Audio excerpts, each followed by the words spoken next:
Well, I want to thank you so much for joining us. I'm Mark Schumacher, the CEO of the Home Furnishings Association, and we have yet another very special webinar today where we have a couple of guests who've been honored this year with Retailer of the Year awards from HFA. More on that in just a second, but let me just do a couple of quick bits of housekeeping here. The right side of your screen, you'll see there's a box. You can actually, in the chat, you can post questions if you'd like. We do have questions that many of you have submitted when you signed up, but if you'd like us to try to get to a question that comes up, please do that. They will get it to me. We'll do our best to get to that. And also, this will be available afterwards at myhfa.org/webinar. You can go there and see the entire library of our webinars. They're instructive, insightful. It's absolutely a terrific resource. We are anticipating Andrew Koenig from City Furniture joining us. They're having a little bit of a technical difficulty. City Furniture was the large Retailer of the Year winner this past year. And also the smaller store, 50 employees or less, was Room to Room Furniture in Tupelo, Mississippi, and Lisa Hawkins, their owner, is joining us. Lisa, thank you for joining us. I really appreciate you being here. And I just have to point out that to get this award, these are the packets. I've marked it up with my colorful highlighters here. But when someone is nominated, they have to go through a rigorous, about a 10 to 12 page nominee packet.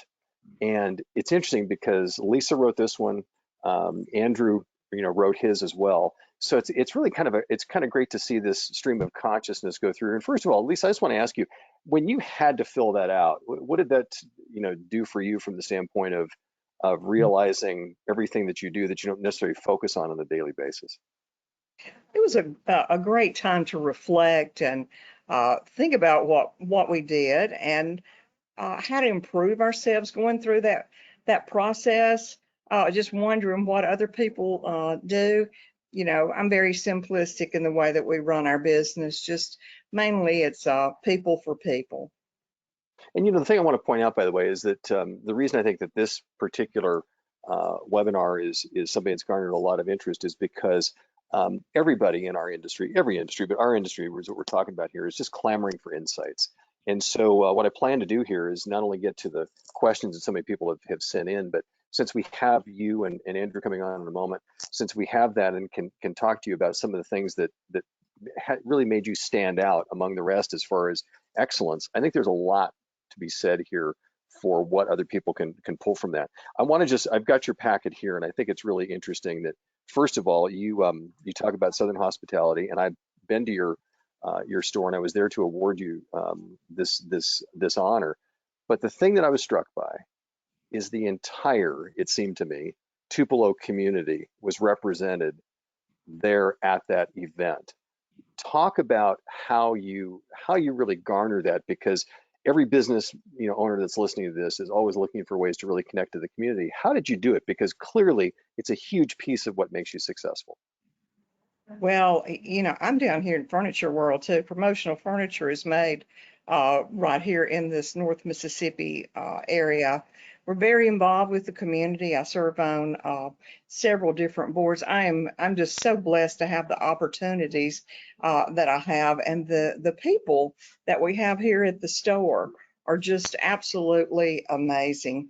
But it's just we've been very involved for a long time, and it's just a wonderful community. Tupelo has been named an All-American City for 5 times. So it's kind of our culture in the area. We just have a lot of history here of hospitality and helping one another.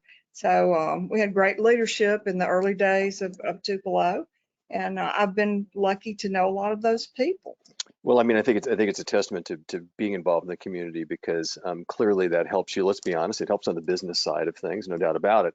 But also in a situation like this, being able to be honored and to work, with so many people in the community, there's a lot to be said for that from a cultural standpoint and from a revenue standpoint. So that's terrific. And by the way, has Andrew joined us yet? Caprice, behind the scenes, let me know. Are you here? Yes, sir. Hey, Mark. Oh, hey, Andrew, it's good to have you. I appreciate you joining us as well. I was just mentioning that there's just so much that people are wanting to glean from both of you, and we're going to get to a lot of that a lot of their questions, et cetera. But there's just a couple things overall here I want to talk about as you guys as winners. And Andrew, the first thing that I want to just mention, and I felt so blessed to be able to experience this, is when we awarded the Retailer of the Year there at City Furniture.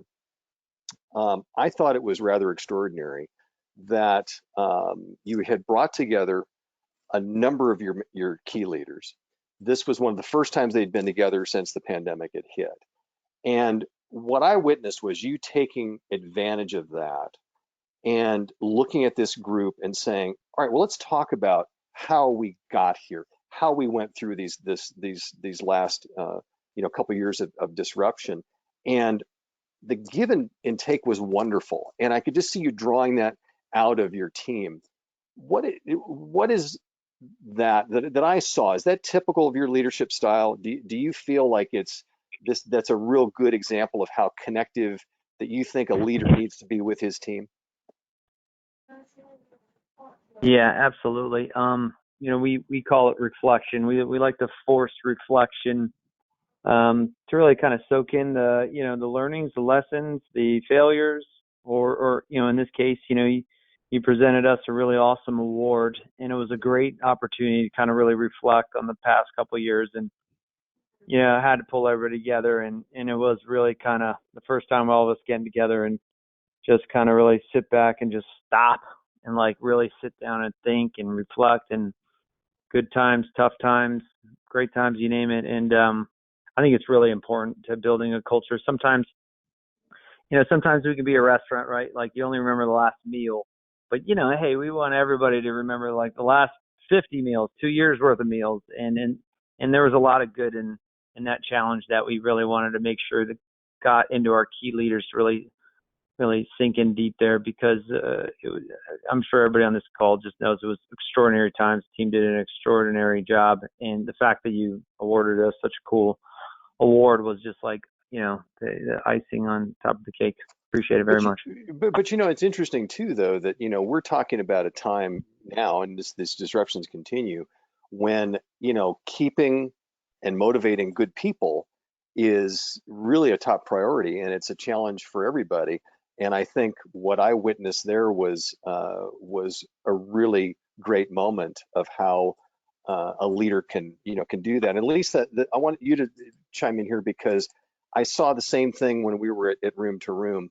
Talk about how you leveraged that and really wanted to motivate the team with this kind of a situation. It's not just doesn't have to be just the HFA award, but I mean, when you as a leader get something like this that you can share, talk about how important that is and how you manage to share that with everybody.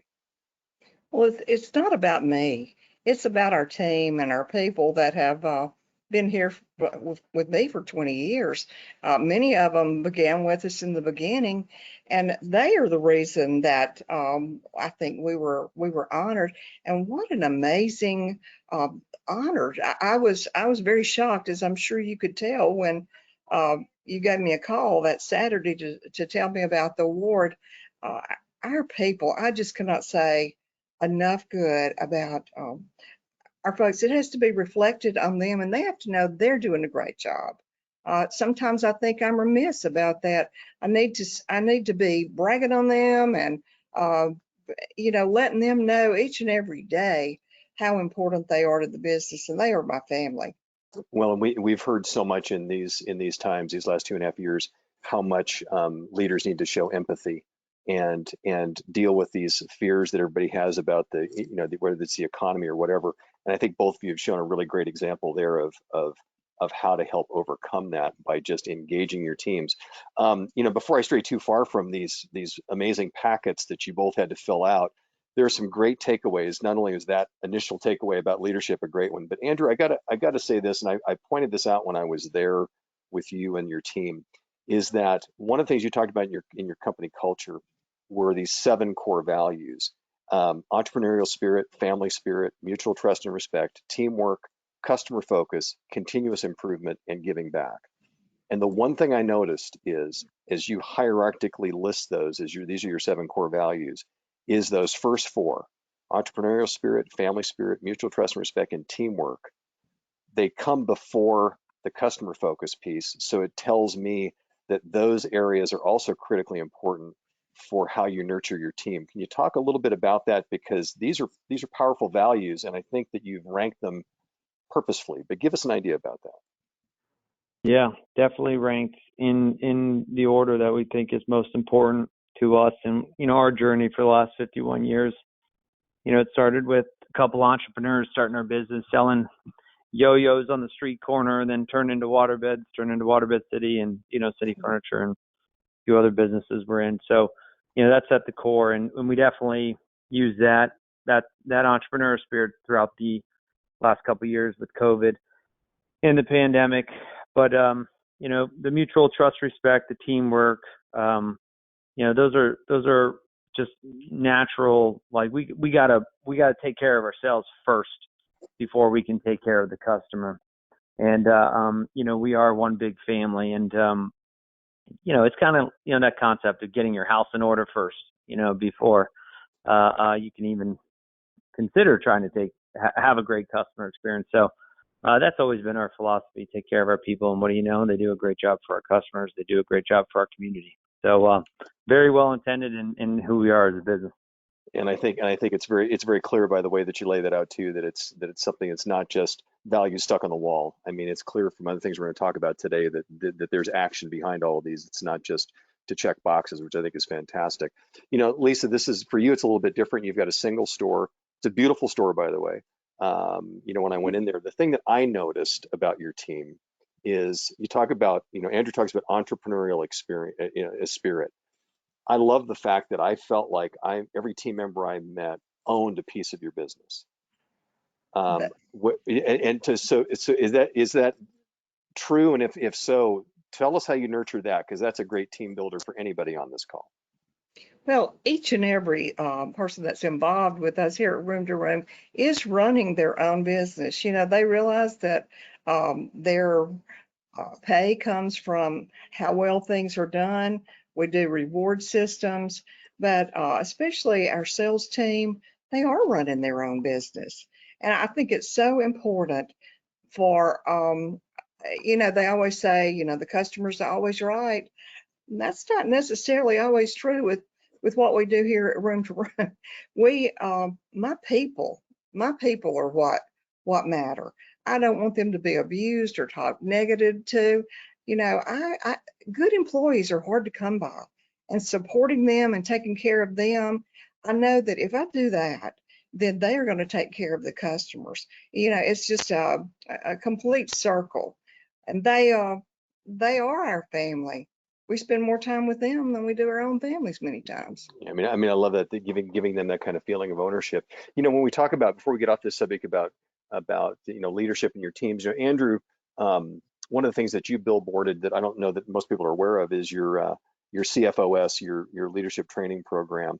Can you talk a little bit about that? Because I think the parts of it that I think most people are going to be really interested in is, while it is a specific program, you're also I thought it was rather interesting that as you train people, if some have a little longer horizon for being fully trained, there's a bit of patience as part of this, as far as your training of your teams, et cetera. But talk about that leadership training program and really how that is utilized by City. Yeah, no problem. So when I joined the business in early 2005, we were a great company, great culture. We just didn't have a defined operating system, which the way we like to say what an operating system is, just a defined way of how we want to work together. That's as simple as this, just how the definition of how we want to work together as a team. So, lean and our lean journey that, taught us a lot about, trying to build that operating system. And from examples like Toyota and, Amazon's got their version, and every, really solid business, really, I would strongly suggest try to define the way you want to work together. After our journey of exploring what is our operating system, we decided, let's put pen to paper and let's start training our leaders. So we've been training leaders in our company for over, I think, 10 years now. And it's about an 80-hour leadership training course. We do it in 2 weeks. It's dedicated cross-functional leaders getting together, certified, trained, previous CFOS leaders that show an example of living CFOS inside our company really know it. Teach the new leaders that join our team, and it just gets us all aligned as a business, how we want to lead, those 7 corporate values as part of that training. There's obviously a lot more to it: continuous improvement, problem solving skills, what we want to see leaders do at Citi. And after the 2 weeks, you graduate and you have a dinner at my house. You have a family dinner at my house, and we have this nice little fun game we play, and to get to know each other more and get aligned on our CFOS as a leadership team. And then that's actually just 1 star of 3 you have to go. You then, and we give you whatever timeline you want to show implementation of all the things you learned. And then that's how you get your 2nd star. Your 3rd is when you show results from those implementations. And then we actually then consider you fully trained. So it's an 80-hour leadership training program that turns into, anywhere between 6 months, 12 months of truly practicing and living it before you're fully certified. And we believe if we get our leadership team fully aligned up here and, in between the years, they'll be able to handle the situation, whatever comes at them, whether it's in the store, the warehouse, the corporate office. They'll apply those philosophies, those corporate values, the way we hope they do, and they'll figure it out. They'll get better. And so it's a really important leadership training program, and every company has their own leadership style and culture. I just think I would share that it's been very helpful to invest putting that strategy, that thinking on paper, having really good leaders train it to those future leaders, and man, does it really help out your culture for the future. I mean, I think this is super helpful for retailers of any size. It's just having structure, right? I mean, it's one thing to have good intention, but I love the fact that how you said this was born and having that happen. Can I just ask real quickly, have you noticed some, is the word is stickiness to it? Have you seen more people really adhere to the program, and have you seen the benefits of it over the last couple of years in particular? So we measure, our major 5 categories of KPIs at Citi are safety, quality, customer performance, teamwork. And yes, our safety's way, issues or incidents are way down. We have a much stronger culture. Our quality's cut in half. Our customer sat pre-pandemic was, near 96%. Performance, meaning the financial performance, never been better. And on the teamwork side, which is how we measure morale and associate satisfaction, this past year was one of the best years we've ever had, I think, as a business. Turnover is always tough, especially nowadays, but yes, all of our CFOS is tied to true measurement of success. And, we're not perfect, but it's definitely making an extreme impact on our business. Just one more time, give us those KPIs again. I just want to make sure that we didn't lose those in the translation, or that those 5 key ones. So it's safety, quality, customer performance would be like the financial KPIs, and then teamwork, which would be like the culture and morale KPIs. So those are the Awesome. 5 categories of KPIs that every department has to have cascaded from all the way at the very top Citi. No matter whether you're the admin team, the HR team, or the operations team, those are the 5 categories of KPI that we're all accountable to. Wonderful. Lisa, the one thing I want to kind of branch into there that I think is wonderful that you've adapted, and this is again part of your packet here, because these are tremendous takeaways. You instituted a quality control system, a three-stop. First of all, give everybody an idea. How many employees do you have? We have 32. Okay, you got 32. And so talk about this 3-part process, because I thought this was very innovative in how, even at a company your size, how you can really put quality up front. Well, we want to make sure that our customer receives the best customer service all throughout the entire store. But going back to our deliveries, taking that salesperson, taking them back to the back when the warehouse is prepping things, they go and make sure that everything is perfect before it goes out. So it really is a 3-step process where the warehouse pulls, customer service goes through, make sure that everything is taken care of with the customer, and then the salesperson goes back and reviews everything so that that customer can have the best experience when they receive the furniture. So when Andrew's talking about the keys to quality there, I mean, this is something that sounds like it doesn't take a ton of time, but you really No. want those 3 sets of eyes on it. Have you seen that result in a lot less, whether it be damaged goods or things that incorrectly delivered? Give us an idea about the benefits of that. Sometimes our warehouse is not as detailed as that salesperson would be going over things. So we've definitely seen a result in improvement there with making sure that everything is correct when it goes out. And, you know, they can be looking at a number, but they don't know what color that pillow is supposed to be, or, you know, what color the finish is supposed to be. So it just takes it through the process of making sure that everything is how it's supposed to be.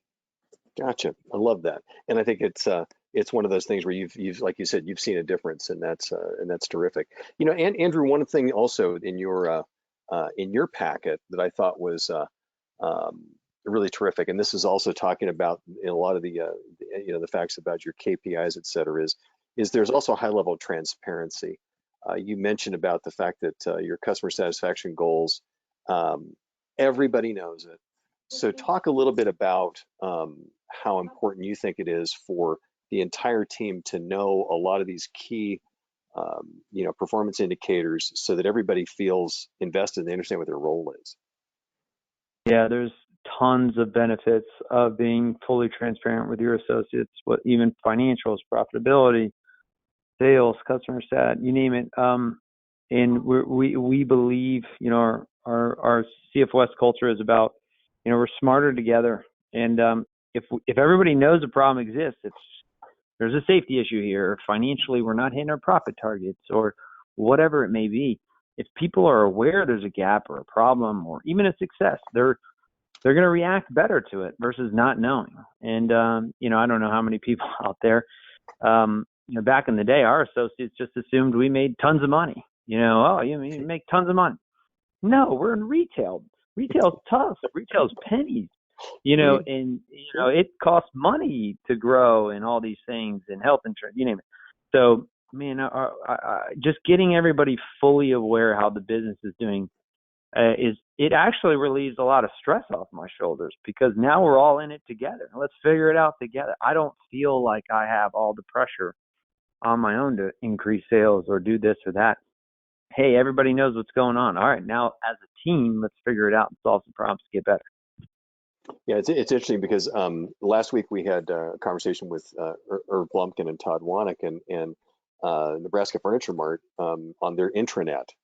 Every employee can look at every one of their KPIs real time. They can even see what the current times are for the people coming in and picking up items. And it's that same philosophy. It's just if everybody knows it, everybody can work toward it.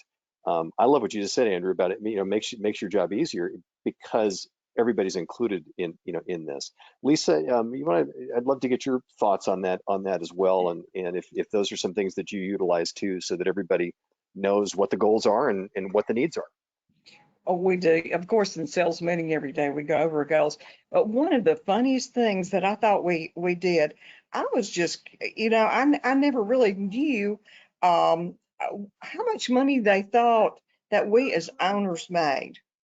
And so I asked the question in a meeting altogether, and their perception was that we were taking home 40% of what they saw in sales.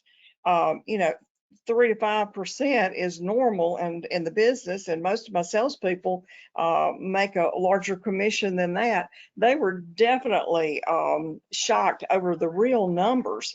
And I think that's important to have those conversations because they just perceive that we as owners are just getting absolutely richer and richer, and that we don't really have that much stress. They don't always see what goes on behind the doors, but just that reality on that, and I really think it changed our team and how they thought about what was going on at the profit level.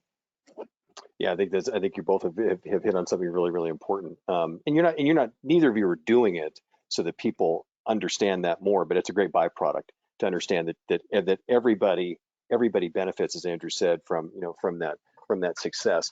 You know, the one thing that you both have in common as businesses is really heavily on the social responsibility side too.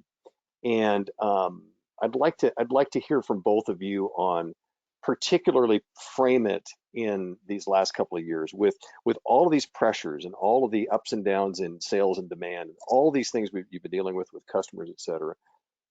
Andrew, it would be easy to say, well, we can go easy on the social responsibility side. We've got far too many, other things to deal with here.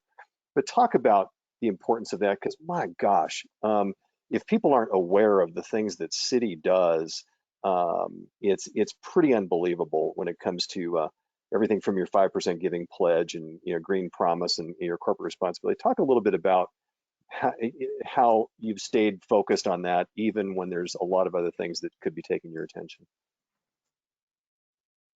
Yeah, we just, it kind of goes back to our values, that all of being a good corporate citizen is, to me, number 7, it's giving back. And, it's not only is it, of course, creates a great environment, mutual trust and respect and teamwork, you name it, but we've been very blessed in our growth here in Florida. And, we just want to make sure we're the best possible example in the community to make the community better, because we're only here because of the community. So whether it's, social injustice issues, whether it's, environmental concerns, or real community issues like people not getting screened for cancer right now, and cancer, death rates are going to be forecasted to climb, whatever those community issues are, I think we have to get involved and do our part. And honestly, it comes back in return. I was joking with my dad the other day. I was like, man, I think the more we do for the community, I almost think it's like comes back stronger, and whether it's more foot traffic in the store or more sales for, from our customers, because they see what we're doing. And so it's almost like, should we be doing more for the community, because we're getting so much, good, PR and, community feedback from the efforts we're doing. It's really not intended to be a foot traffic strategy. Right. We're doing it because it's the right thing to do. But man, I think it comes back, in greater form. So it's like, but in short, though, it's the right thing to do. If you have the resources, time, and energy, we all need to shift a little bit more time to giving back to the community. We're all blessed to be where we're at. Well, and I think too, I think a lot of this, what's coming back to you and Keith, is the fact that there's an authenticity to it. This is not, I don't feel that everybody feels like you guys are just checking the boxes. I think this has been something that's become part of your culture as well. Lisa, I saw you doing a lot of nodding there. You're aware of this as well. You're very involved. Smaller community, doesn't matter. I know Tupelo's like 38,000 people, but talk about that as well. The focus, like I said, be easy to think about other things, but why is that social responsibility part of it so key to maintaining and growing your business? Oh, it just makes business fun, I think. I'm a nurse, and so I have that natural focus on people, whatever needs are. Uh, like at Christmas time, we do a fundraiser all throughout the end of November and December with Santa Claus for our regional rehab group. But just what Andrew said, it is so true. It didn't seem like we can outgive. We are blessed more, I think, from our giving than we could ever anticipate. We did a recognition of teachers back in the middle of August when school started back. You would have thought that we had just done something absolutely amazing. Their families all came in, they got recognition.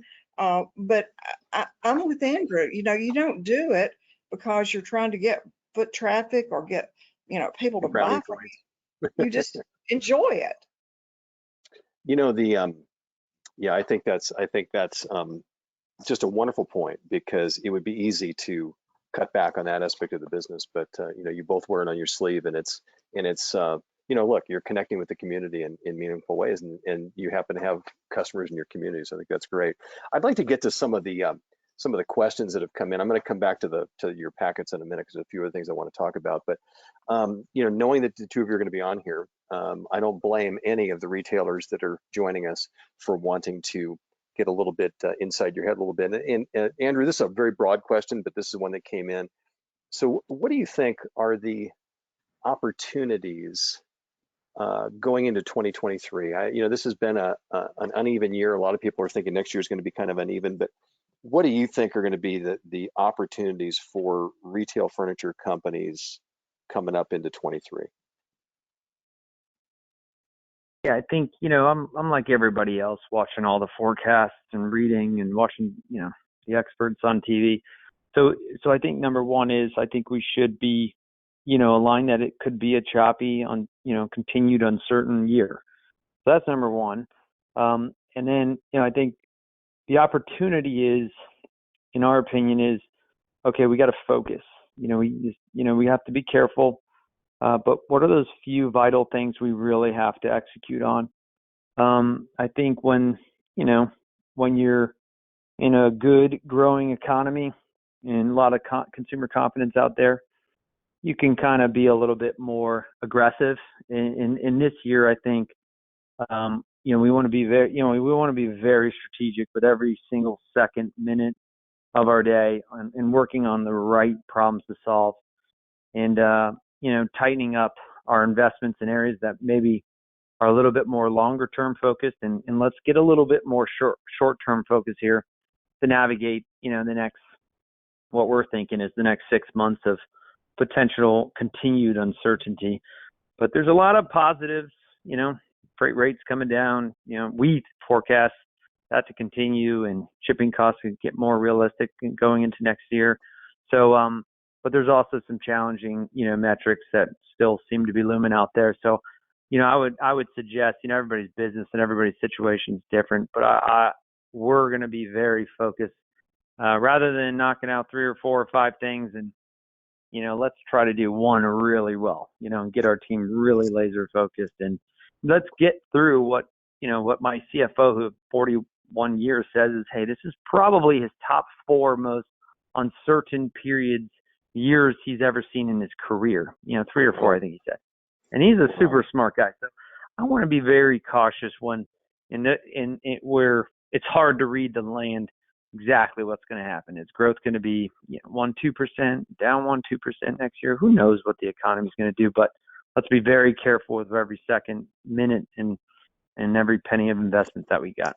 And yet I do want to point out, and that as we are having this webinar and recording this, that it was announced that Citi has invested in a digital technology firm. So you're also clearly not afraid to invest in certain things that have a long-term horizon. Is that fair to say as well? Oh yeah, absolutely. Part of our CFOS culture is definitely long-term thinking, and we're in the camp that the digital transformation's just begun, and it's going to continue in all of our lives. Yep. So Lisa, how would you answer that? What you think are the opportunities from where you're sitting and your business going into next year? Well, negative thinking. If I stay watching on the news and looking at forecasts, I'll drive myself crazy. And I just try to stay positive. I had the unique experience of serving on the Federal Reserve Board, the St. Louis branch. And, I think we're headed for some difficult times. There's not as much money flowing as, of course, we have seen in the past. But I watched all those forecasters and their information they put out. They didn't always know where things were headed. This was back, I would say, 10 years ago. They were worried about inflation back then. I mean, I think we definitely are in inflationary waters right now, but they kept talking about it. It didn't come to pass. So I have to keep focused on what I know are the good things. We're more event driven right now. We're trying to do things where we're not just a boring furniture store. We want to have excitement in our store. Our employees are excited. Our customers are excited. Doing some free things, some educational type things that, bring people into the store and invite the community in different ways. Just silly little things like we had a art student at the high school to paint our windows with fall motifs. I was amazed at how much interest there was in us investing in some of these young people in different ways. So I think you have to stay focused on positive and not just uh, wearing yourself out, worrying about what's going to happen. Just keep focused on what you do the best you can do, keep your employees motivated and happy, bring in lunch and dinner sometimes. It's the little things, I think, in life sometimes that make the big difference. There you go. Wonderful. Appreciate that. We're going to get a little more granular here because some of these questions are just that. So, Andrew, I'm going to throw this one at you. The question came in, what do you feel is the best way to reduce your inventory levels without hurting your margins? And this is coming from obviously people that are dealing with a lot of folks having a lot more inventory than they would care to have right now and need to move stuff out to bring stuff in. What are your thoughts about that? Do you have any suggestions? Our big, yeah, we're focusing more on our terms. So I think, I think you guys, I think we, the last couple of years have been pretty crazy. So we've kind of got a little loose with our terms with our suppliers. So I think that's, a suggestion I would say for all of us. Let's make sure our contracts and our terms with our suppliers are beneficial to both sides. And if you're not managing that like a hawk, what made sense, last year for this year might be totally different, and especially pre-pandemic. So that's one tip I would say I would suggest everyone look at. Lisa, what about you? Well, we have had decreases in some margin, but turning and getting the merchandise that we stocked up on for the pre-pandemic, because our entire business model changed during COVID. We were pretty much about a 70% special order house, and we had to go to in-stock program and just getting whatever we could get to sell. So now we're kind of reducing and getting rid of that. We had just had a big warehouse, offsite warehouse sale. We didn't make as much money. Of course, it affected our margin, but just getting that reduced, going back to our model of special orders and customer service in that area, that's what we're focusing on right now, because we are seeing those times come down to, our old 4 to 6 week term. Okay. Andrew, I think that everybody has been struggling the last few weeks in particular with dips in traffic, et cetera. What are you all leaning on when it comes to trying to drive more traffic? I know you guys are omnichannel, et cetera, and you do a lot to try to push people in, but are you having any successes that you'd like to at least share that you think are insightful to everybody? Yeah, I think I would suggest just everybody triple check your processes for prospecting. That's an area of opportunity for us. But we're going to be getting more and more, aggressive there. In making sure we got really well thought out, buttoned up processes, good management system in place to ensure those processes are being followed, showcase those success stories once done correctly, and highlight those sales associates that drive their own traffic. So, that'd be my suggestion for all of us to kind of dust off those standards, triple check that we have a good management system around it, and really highlight and communicate when those folks that are following those processes work out, how to get more and more of your sales team to apply them and buy into the importance of prospecting. I think that's a wonderful comment, because that's a very internal look. It's what I didn't hear you saying was, well, here's a magic bullet, go do this specific thing and this is going to drive traffic. It sounds to me like you're saying, if you want to have everything in place so that those prospects are being brought through the system and worked through that system, Lisa, Yeah, but Mark, we are looking for that magic bullet. If anybody finds it, okay, send it all this right. way too. I'll promise I'll pass it on as soon as I get that that information. Lisa, talk about driving traffic. I know you guys have, and it's interesting, by the way, and I'd love you to talk a little bit about this. Even though you're a single store, you have you do a lot with OTT and online ads. I know you started that home decor magazine. You're doing a lot of stuff. So can you give us an idea of some of the things you think are working from your perspective when it comes to trying to drive traffic in these days that have been a little bit thin? Well, one thing that we're doing is we're going outside our walls. We're going out to where the customers might be. Like a couple of weeks back, we did a senior citizen fair. Um, uh, we had a booth there. We took our lift chairs and our adjustable beds. We've gone to things like um, consignment, children's consignment sales where they have huge numbers of people.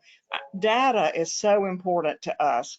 For us to be able to really get out and market to those customers, having them fill out some forms to win something, they do it all the time. Then we can market to them, let them know our events that we have going on. Those are some of the things that we're trying to do. I probably lost my mind, but we're about, we have a large parking lot.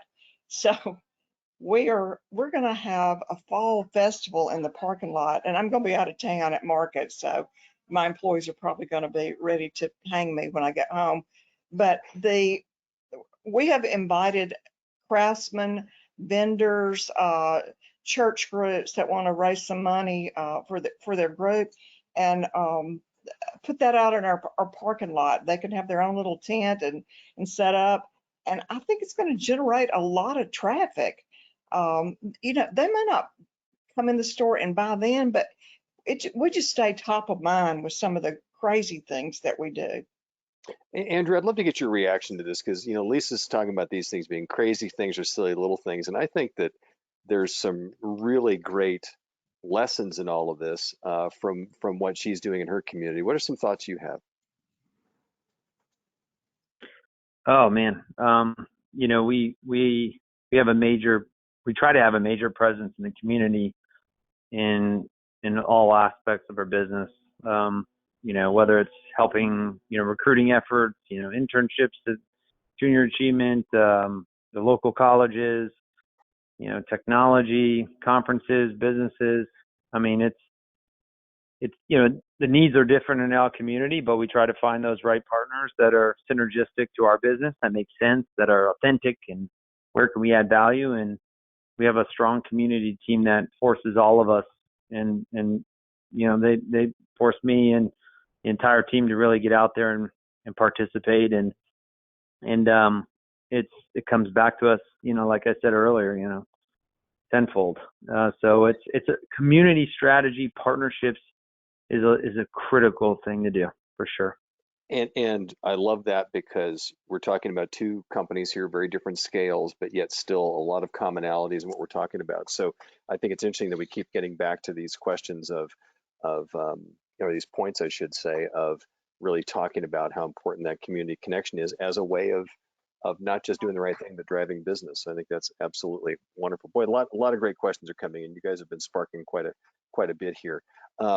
I think the question I'm going to throw at you, Lisa, if that's okay, is there's been, you guys both talked about this at the top of this thing about we talk about leadership development and things of that sort.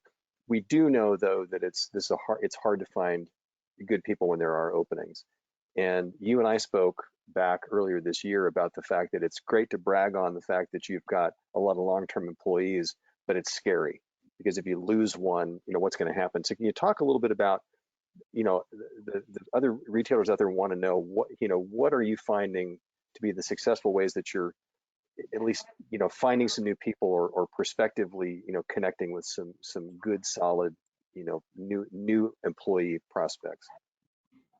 Well, one thing that we've done when we do have an opening, which is not very often, is we do like a bonus plan for our employees who can recruit somebody because they're going to want their friends or family or whoever to work alongside of them. They know good people. Good people know good people. So that's one thing that we do. We're also very involved in the school system around. We have the senior colleges and junior colleges that we try to make connections there, getting to know some of those teachers or professors. It's relational. They want their good people to go to a good workplace. So those kind of referrals are really kind of what drive us, but our employees who can find other employees. That's been very, very good for us. And Andrew, I know you're very proud of your human resources department. You've got a lot of really skilled folks there. Where are they finding the success? The success, do you believe, that might be a great takeaway for people listening? I think, yeah, I think referrals are number one, so I definitely suggest, absolutely, totally agree, tapping into your existing workforce to, bring friends and family members, part of our family spirit.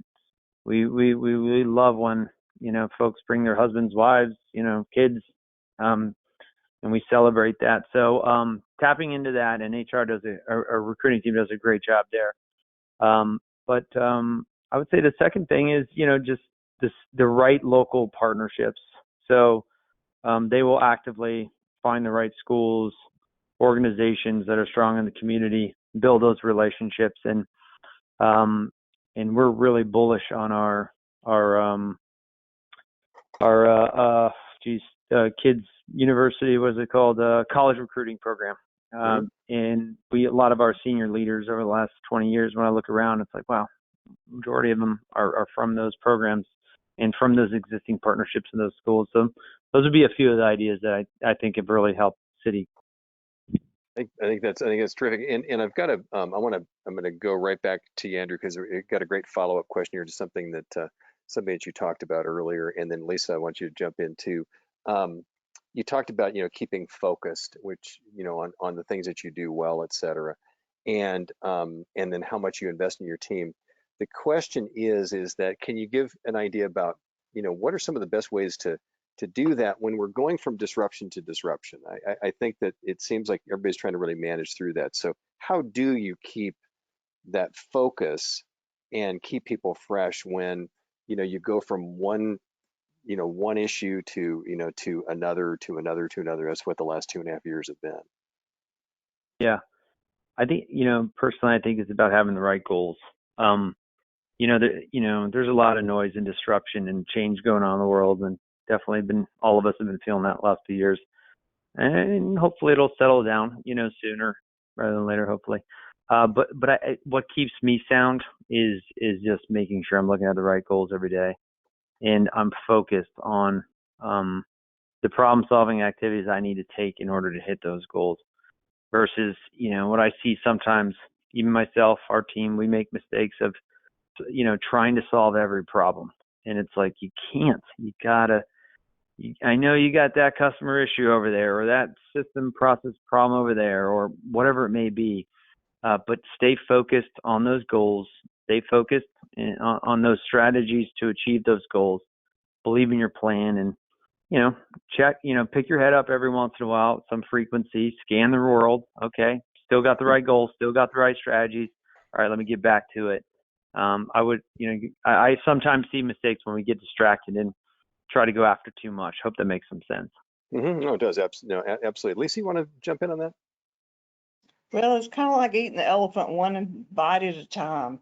It's there are so many different things going on, but as Andrew said, staying focused on the main thing, not getting distracted with hearing how negative somebody else's business is or another sector. I really think the battlefield a lot of times is in our mind, and trying to keep your staff motivated and in a positive mode.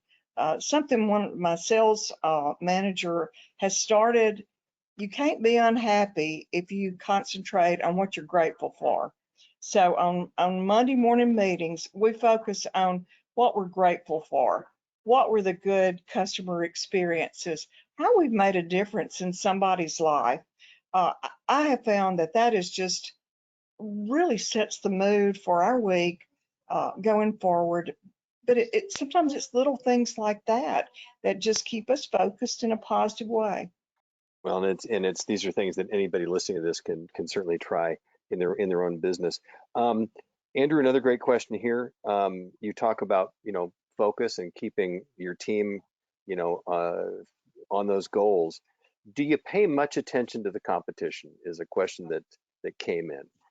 Do you spend much time with that, or do you think that that'll take care of itself as long as you're true to you? Yeah, I definitely pay attention to competition, and I definitely am a student of the game. I think, something I learned from Keith is just, he traveled a lot. He learned from everybody. And, I think we love our industry, and everybody has something to offer and teach you. So, we love walking through, furniture stores in our markets, any market. And you always learn something, and it helps you be better. So, but I think I'm not overly obsessed, by the competition, or I'm careful with my time. But I definitely spend time looking at the market and the competitors. Sure. What about you, Lisa?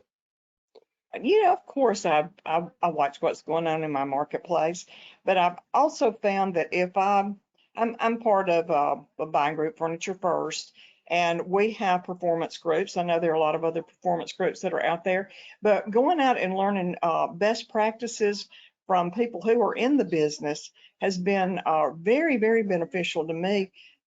Where you're focusing on how you can improve yourself and set yourself apart from your competition in your area. But, constantly sharpening that saw, learning to do things a little different, getting best ideas and best practices from retailers that aren't necessarily in your marketplace. That's been what I've tried to focus on, is growing instead of concentrating on what's going on with my competition here.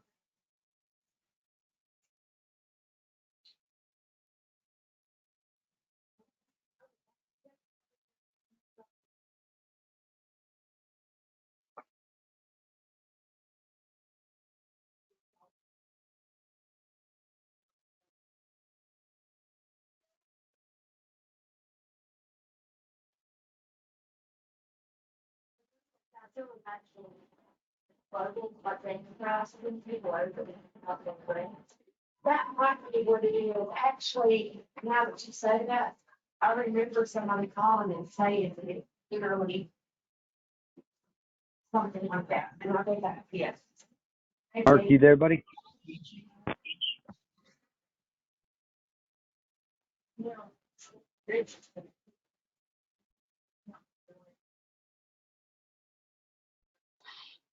It looks like Mark is having some difficulty, some problems now.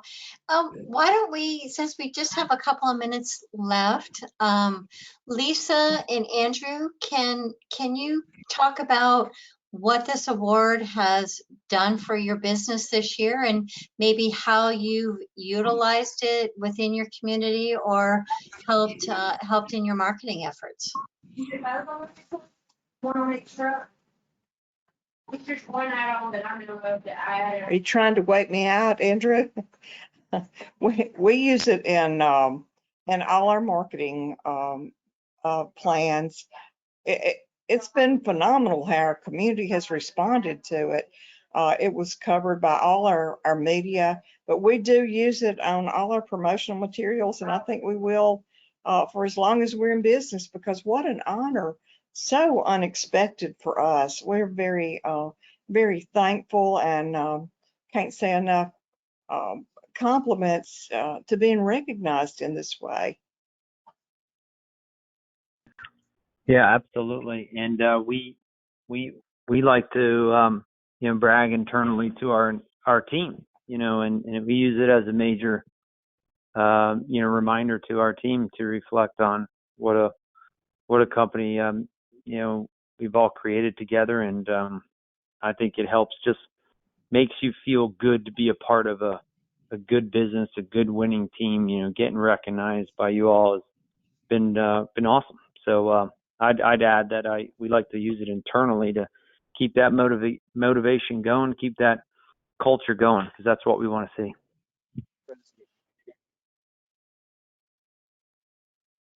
I'm back. Hey, sorry about that. Do you guys hear me okay now? Mhm. We can. It's okay. We're used to it. I had the long guys outside my window here. I was like You do? hiding. I Good. was like, yeah, I was like, the world of Zoom, Mark. It happens. Don't you let you know we love technology, don't we? I mean, there's no doubt about that. That we've got a couple more minutes here, and again, I apologize to everybody for that little bit of a gap there. Don't know what happened, but Lisa, one thing I want you to talk about briefly that I just think is unique, and it's not for everybody, and I get that, but it just is something that's pretty extraordinary. Would you talk about the fact that about second and third chances, and how you came about that in your business model when it comes to some of your employees? Well, you know, we want to try to help people. And, I have a business, of course, to make a living, but then it also gives me the opportunity to do things that I love and trying to help people, grow people, and build people. Sometimes people make a mistake in their life, and I don't want it to always define them. We have to research and, interview a good bit to, people who are coming off drug addictions, who, have had trouble with the law. But I mean, this is not really a really good way to say it, but when you have at the Humane Society, those puppies that people take into their home and love and care, those seem to be the most grateful people. We have had success and we have had failures in this way, but trying to take people who have had hard circumstances and made mistakes in their life and give them another chance. It's just been part of our culture, and we just want to try to help people, and that's the one way that I can do it in this business. Like I said, it may not be for everybody, but I think it's extraordinary. It was something that the judges really were taken by when you were voted Retailer of the Year. And Andrew, one last thing, we have time for one more question to you too. There's also something interesting that I thought that you said one of many interesting things you said in your packet. But you talked about, that you allocate your leaders to go and see. And I wanted to ask you why you feel that is so important. Yeah, I think sometimes, depending on what department you're in, you can get kind of settled in,